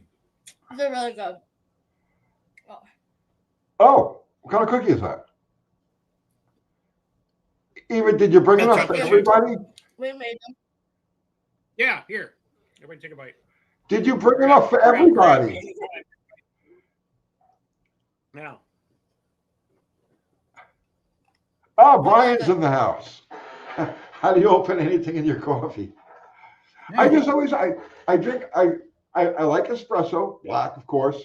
I like Turkish coffee, black of course. But regular coffee, I like milk in it. I like a creamer in it. I probably because I drink less now than I have in the past. I've been a hardcore coffee addict most of my life, where I'll just one after another. There were times in my life when I never didn't have a cup of coffee in my hand. So I think maybe just to buffer the acid, throw some milk in there, and that's just how I've developed a taste for it. Yeah, whenever I have coffee, which I barely have any coffee, but anytime I do, it has to be like 99% creamer and like 1% coffee. Can't taste the coffee. You know? I just want somebody to make some good Cuban coffee. Cuban coffee. That's with the chicory, isn't it? I don't think it's with chicory, but it's real dark. It's almost like syrupy, and they give you a cup of it, and you dole it out to your friends in these little tiny pretend little teacup things, and you just go. It's like a little shooter, and you're banged all day. Yeah. Well, that's where Turkish coffee is. But Turkish coffee is without the chicory, and I think Cuban coffee is with chicory. Oh, could be. But I don't know. I'm sure somebody in here knows. Right. No sugar, Eva? No. Actually, yeah. It's like 70% creamer. 20%, no, not 20%. 29% sugar and 1% coffee. That's how I like my coffee. Clayton's Toolbox. How much does main and rod bearing size affect horsepower? Some people make this sound like it's huge, but I can't see how a half-inch less diameter can produce that much resistance. It's if you ask me, it's now okay. If you're talking about a difference, let's say between a small journal and a big journal like small block Chevy, right? Funny, it was. I think it's more about oil supply than it is about resistance. But if you're talking about like the same cubic inch, same bore and stroke relation, I wish Dan Solis was here for this because this is exactly the kind of thing this is his thing, right? Yeah, the more surface area, okay, it's the drag on oil. The more oil it takes to fill the space, the more drag there is on the oil because oil has shear strength. It doesn't want to, you know what I mean? It doesn't want to just follow smoothly. It wants to be a cushion, but it doesn't want to be dragged around. And the bigger the diameter, the more it has to be, the further around it has to be dragged. The hotter it gets, oil wants to flow freely, right? So a small diameter lets X amount of volume of oil flow freely, where a larger diameter with that X amount of oil is going to keep the oil moving. And that's where the resistance is. And there's a lot more bearing surface speed on a bigger Yeah. than a smaller. Right. So it's just same thing, more speed, more heat, more resistance. Yeah. Yeah, I Right. saw something. Hmm. Go. Well, it's gone. No, it isn't. Go. Wait, where is it? Go up a little more. Go up. Oh yeah. This one right here. Which one? Yeah. It's really funny. It's she's way too young for coffee. Get her a juice box. A juice box? Come on, this is a young lady. She's past the juice box. Yeah. Yeah, but also just remember, guys, that my mother allows me to have it. So like, speak to my mother if you got a problem. Just don't drink too much. It'll stunt your growth. That's what they do. Yeah, I don't drink too much. I have it like literally like once in a blue moon, basically. You're talking to the wrong guy. I would let you drink coffee like there's no tomorrow. Don't worry about it. Yeah.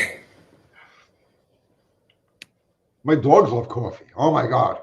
They fight when I'm having coffee in the morning. Like I'll sit on the couch and watch TV while I'm drinking my coffee. And my dogs just sit there and wait. And they know when I'm taking the last, as soon as I got the last like bit of it, and I always save some in the bottom for them. As soon as they see me tilt the cup like that, they get all excited, they get crazy. And then they swarm. I'll put the cup down and they take turns which one's going to drink it. Who usually wins? Well, we're locked up. No, you're not. Who usually wins the dog coffee fight? Winnie's been getting it mostly. Winnie's like the biggest of the bunch, and so she muscles her way in there, and she's like ready. But lately, Molly's been getting in there too. But yeah, Maggie, Lily is the only one that doesn't really love coffee. But yeah, they take turns, and I always share some of the bottom of a cup for each of them.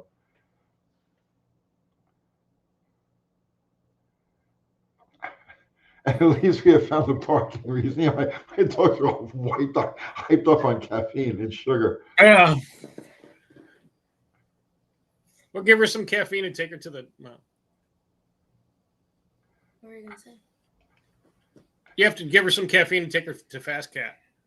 Speed demon. Dr. Art is the cool dad with the huge YouTube channel. Yeah, he's a good grandpa and dad. Right, you're a good grandpa, right? Yeah. Yeah. Henry, every dog we've had turned away from it. No, but my experience, all of my dogs have always loved it. I had one dog, Trixie, she was a beagle, and oh my God, she loved her coffee. It was like I almost like split the cup with her, you know. But I've never tried giving my dog coffee, so I don't know if my dog likes coffee. well, if you don't get the cup, just offer the cup to the dog and see what happens. Mm-hmm.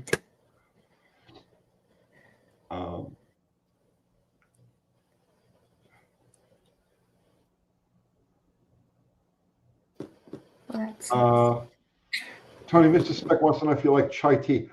No, when I had coffee house, I don't know if you guys don't know. I had a series of coffee houses. I had like 5 or 6 of them. And chai tea was one of our biggest sellers. We sold chai tea like there was no tomorrow, chai lattes and stuff like that. And I never had a taste for it. I've always just been like regular coffee. No, my daughter Vivica, she likes that stuff, and I have no taste for that at all. American Trucker, coffee is deadly to dogs. I don't know about that, man. My dogs all reach very old ages, and they're all very happy and healthy to the end. So, no, I don't know about that. But then again, you know, maybe small breeds, you know. Oh yeah, Mexican Spectre or Dickie Farley talking about Chihuahua. Maybe small breeds might have an issue with it. I don't know. But my experience is they don't have any problem at all. They love it. Oh, that's cute.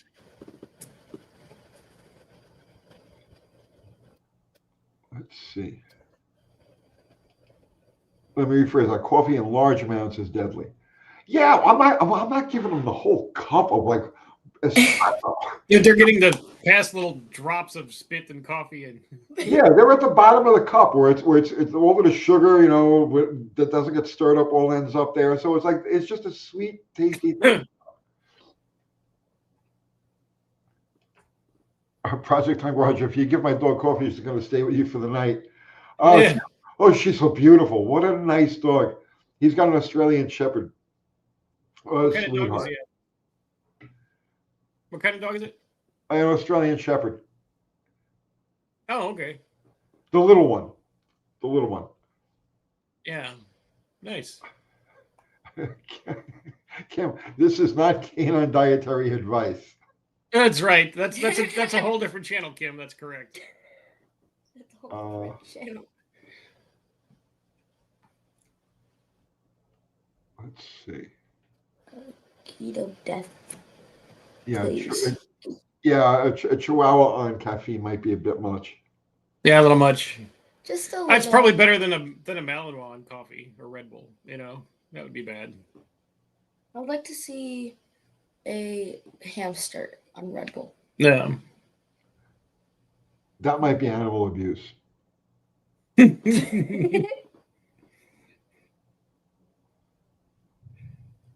Okay. can see Robert Trio he's quoting from the internet. Caffeine sensitivity.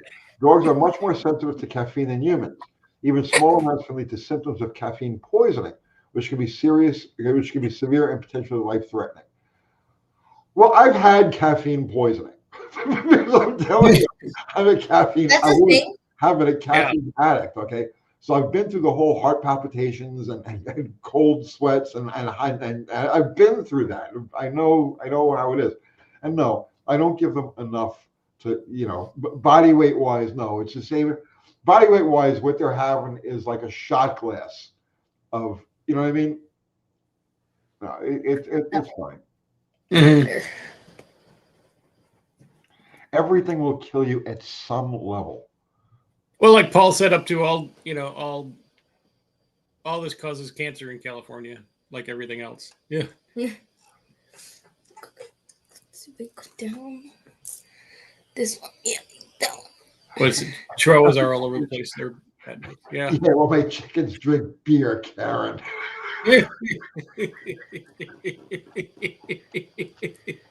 That's funny.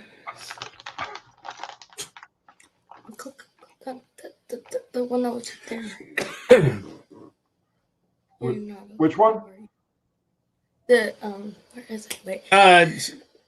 Mexican Spick. Yeah, Chihuahuas all over the place here. They're terrible dogs.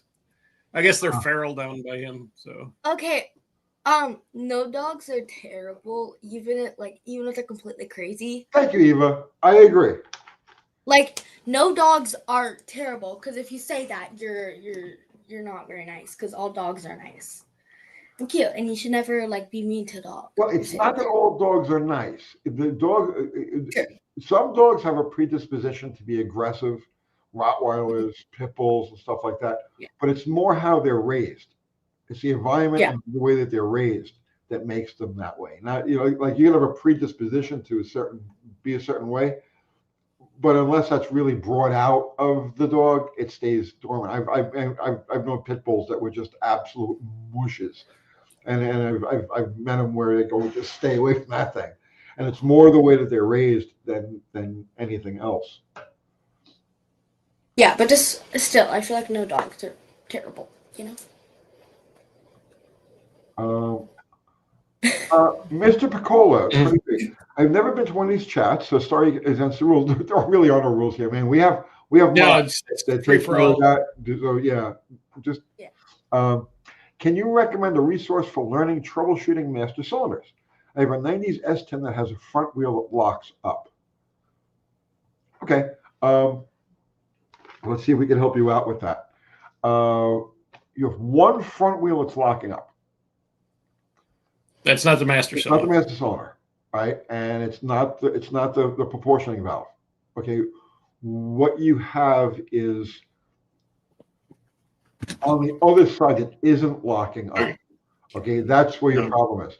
You've got either a collapsed hose or a seized caliper. Okay, so now what's happening is 100% of the pressure when you step on a brake. So when you step on the brake, the fluid's pushed from the master cylinder to the proportioning valve. The proportioning valve would split and it goes to the two front wheels. So the amount of pressure that's being applied is evenly distributed. But if there's resistance on one side, so let's say you've got a completely collapsed brake hose, then when you step on a brake, 100% of that pressure is going to the other side. So you're doubling the amount of stopping power of the side that's not messed up. So that's where your problem is. Your problem is going to be someplace on the other side caliper. Does that make sense, Dr. Art? Yeah, I mean, unless he has like a damaged hardline, you have a collapsed hose. Yeah, damaged hardline, collapsed hose, or caliper is just like locked solid. But there's nothing wrong with your master cylinder. I hope that helped Mr. Piccolo. Yeah.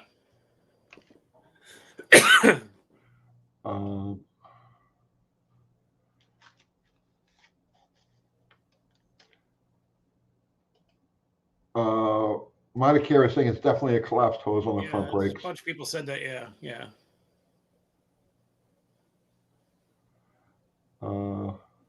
Yeah, just go buy a set of front hoses. They're $20. Replace them both, bleed them out. You'll be okay. Let's see. Ms. Piccolo, what if I replace the rubber line and calipers? So I hear maybe a problem with the hard line. If it's a problem with the hard line, you'll see it. Okay. You won't. Yeah, one end won't bleed out. Yeah, that's the other thing too. You won't be able to bleed it out. When you disconnect the rubber from the hard line, like it's mounted at the chassis, it should just freely drip from the hard line. Take the top of the master cylinder off, and it should just freely drip out of that hard line. If it doesn't freely drip, then you may have some obstruction in the metal line, but that's that's chocolate. You get the 3 cookies. It's much more common to have the brake hose collapsed internally. And then FUBAR, put up to my merch. Thank you, FUBAR. So if you guys are interested in purchasing any of our stuff, our shirts with like witty, I don't know what you want to wear, but yeah, I got that in the store, and these hats. Yes, you could go to UncleTony'sGarage.com and order that stuff, and then of course Dr. Art has merch. Yes, MidnightSpeedLabs.com. Yes, and Eva has merch. She does. Oh wait. Okay. Yes.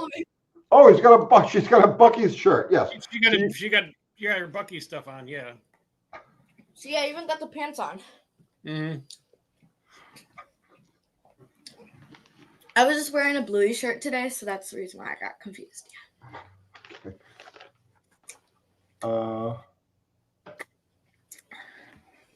Let's see. Orange 66 super chat. Thank you. Thank you for the donation. Yes. Every time we get a super chat, Eva does the super chat song. Thank you. Will a Bluetooth adapter mess with the RF thing on the engine and then damage the alternator? No. Bluetooth is happening on a whole different level of electromechanical, magnetic, whatever the hell it is. Yeah. It's operating on a whole different wavelength. It would not affect the RF. It wouldn't create any more RF interference than your cell phone would. Right. And your plug wires are going to do more interfering than your cassette adapter. Oh, look at this. Evie, you have a buddy out there in internet land. Oh yeah. Okay. Wrong frequency. What's the frequency, Kenneth? What is that? It was a news. Oh, she likes looking at the avatars and the people's comments. Oh. No, it was a newscaster that flipped his shit back in the 70s.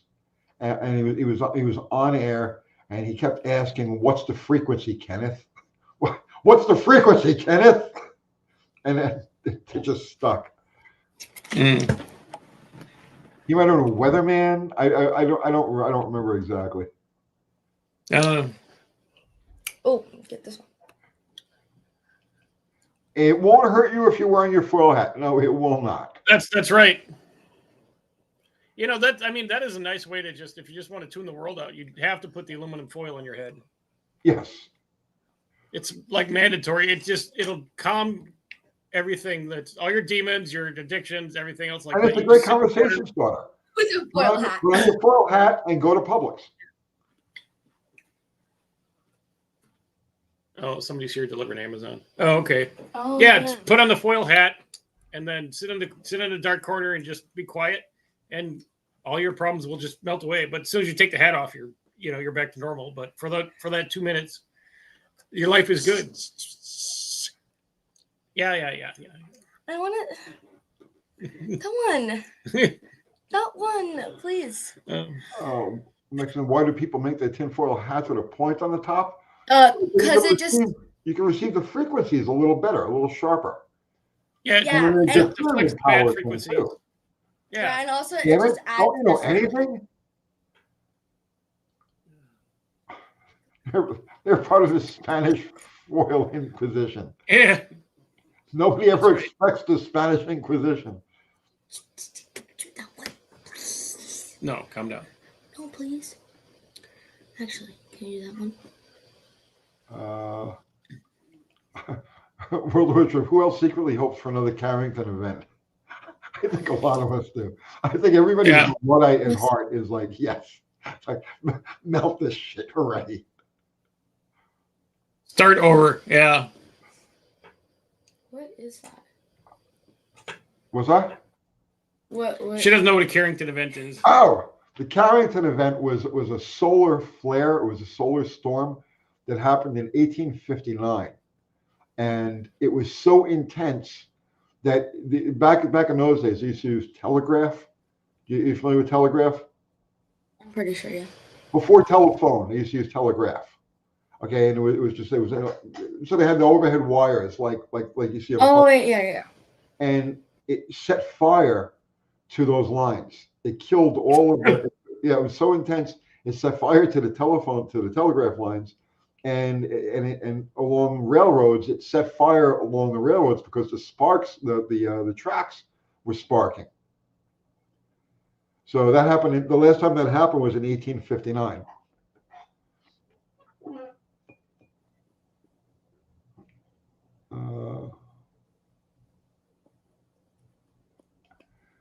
Let's see, Dodge Colorado.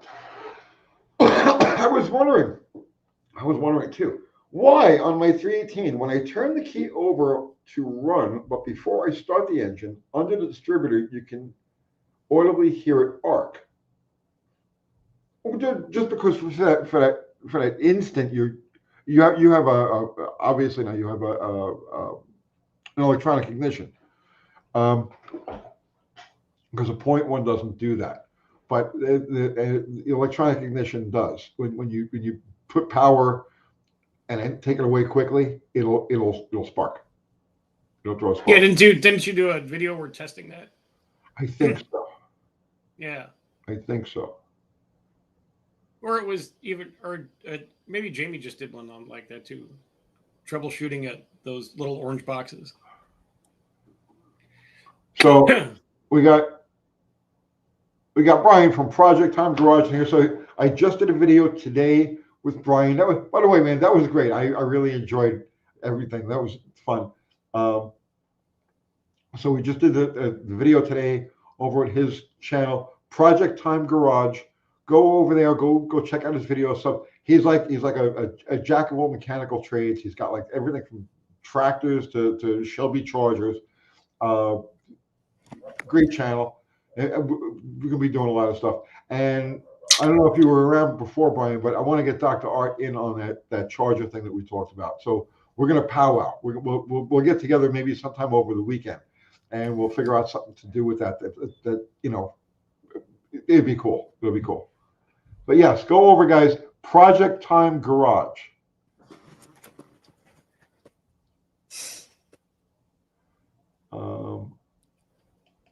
Eric the Wrench. Yes, I said the same thing, man. Hearing that Dodge was a trip. I haven't heard that since I was a kid. Exactly the same thing. As he was cranking it, that 2.2 crank. It's got its own noise. Yeah. Yeah.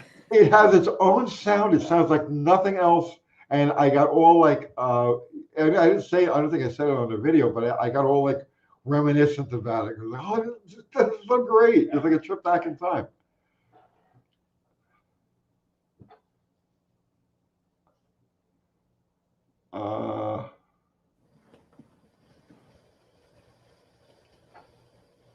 Speed Demon, so free energy. That's how UFOs travel off of electricity. They come to Earth for the lightning storms to power up in the clouds. No, they're working with gravity. They've got somebody like they're working with gravitational forces. And I don't understand it completely, but it's like they're working on a different level of frequency than we're capable of, or I don't know, but they create their own magnetic field, which is neither negative or positive towards the Earth's electromagnetic. Yeah. Well, then there you go. Yeah.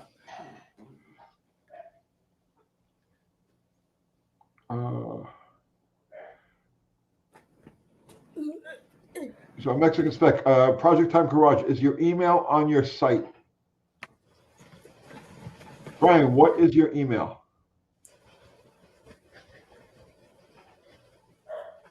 Oh, geez, look at that. Man, time flies. It did. It flew tonight, yeah. Eva, what was the best part of the night? Probably talking about like stuff that wasn't about cars because I didn't get anything about them. Yeah, because like I mean I understood some of it and I learned a lot tonight, so that's pretty cool. Excellent. Yeah, and my favorite thing was probably talking about like I don't know, like all of it actually was pretty fun. Well, I don't really know, like all of it pretty much. Yeah, all of if it. your grandfather wants to bring you by the shop tomorrow, I want to teach you how to weld. Okay, maybe. Yeah, maybe. Think about it. Monica, Eva's favorite time tonight was just hanging with Grandpa. I'm sure. Yes, thank you. Yeah. Thank you. That's correct. He's the best. Yeah. American Trucker, question on the 89 Bronco 2 manual transmission. I see conflicting information saying to use ATF fluid. Don't all manual transmissions use gear oil? No, they do not. You have a T5 in there, and the T5 is spec'd for ATF. Yep. And you can use ATF in a manual gearbox that's spec'd for gear lube, but not as a daily. Like if you're dealing with like a drag only type of thing, manual transmission, fill it with ATF. But if you drive it every day and it's subjected to extended periods of load and friction, then no, you need to go with a gear lube. But your T5, yeah, all T5s are ATF. So Yeah. Yep. We can learn about ours next time, Eva. Hemi, that's very nice of you to offer her welding. I see it the other way. It's very nice of her to accept. Yeah. But like, I would like to learn how to weld. Go one right above that, Nathan Berger. Ethan Berger. Hey, Tony, happy Thanksgiving. Quick question. Got a 352 FE. You figure machine work and top end or swap out and start with a 429 or 460. Don't want a huge dollar build up of 400 plus horsepower. Ooh, you ain't going to get that easy out of a 352. Yeah, 352 is not going to get you home. No. And if it'll fit, getting 400 horsepower out of a 460 is pretty easy. And you can do that pretty cheaply. Well, so the question is though, right? So going from an FE to a Lima motor, how much you invested so far in FE stuff? Like, so in other words, like, do you have headers on this thing already?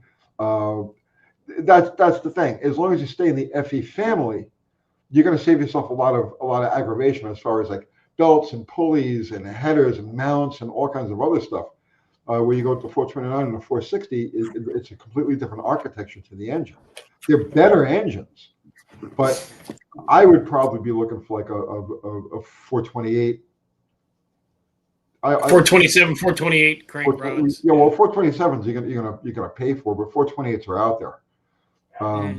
If it was me, I would stick with the FE, and I would go with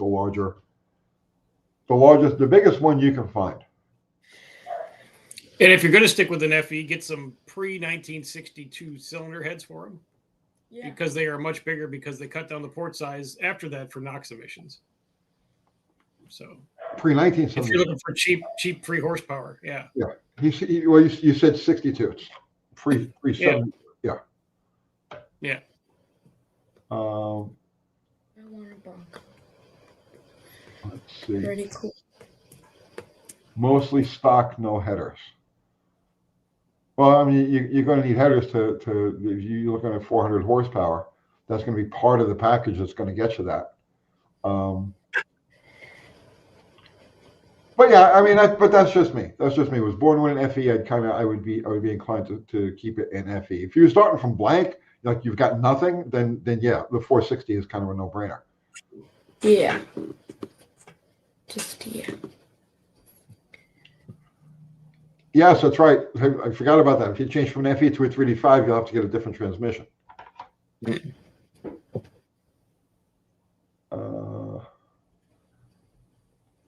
Okay, wait. Let's see now. Dodge Power Ram 6H.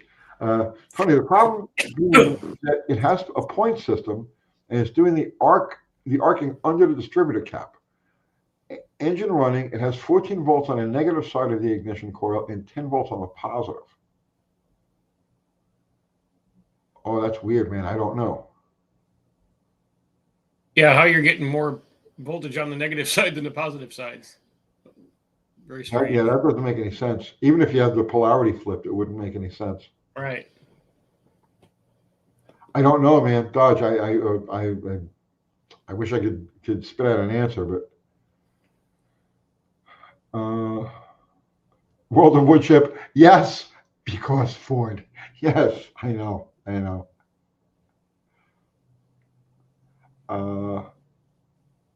Eric Durange says you have a short. I can't imagine having any type of short in a points ignition system and have the thing actually function. The points are a short.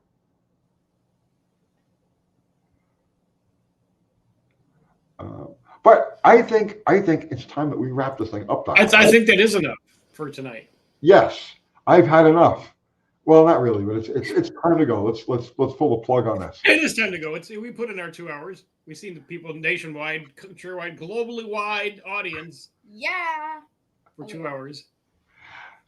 So, Eva, any last thoughts?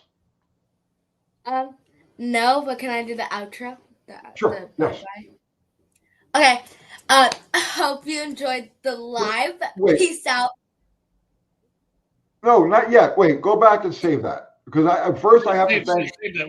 First, I got to thank the mods, right? The mods that keep everything like flowing smoothly, keep the riffraff out. Mexican Spec, Zero, and Fubar, the greatest mods in the history of electricity. Period. The end, right? The greatest mods. Do you agree? Say yes. Oh, they're the best. Say yes. Yes. Yes. Okay. And then we got to thank everybody who sent a super chat because we never expect it, but always appreciate it. And tonight, Eva sang to you guys, which is like Eva sang to. Why do I keep doing that? I'm so sorry, Spirit. Eva sang to you guys. Thank you. And then we have to thank everybody who contributed with just their presence and their conversation because those are the guys that make this channel possible. And so thank you equally. And now you could say what you're gonna say. Do your ender. Okay. Thank you guys for coming to the live and listening. Well, peace out, Girl Scouts. Bye. Yeah. Peace out, Girl Scouts. Happy Thanksgiving to all. Happy Thanksgiving. Thanks, everybody. We'll see you next time. Peace out, Girl Scouts. Good night, all. Thank you. And it's over.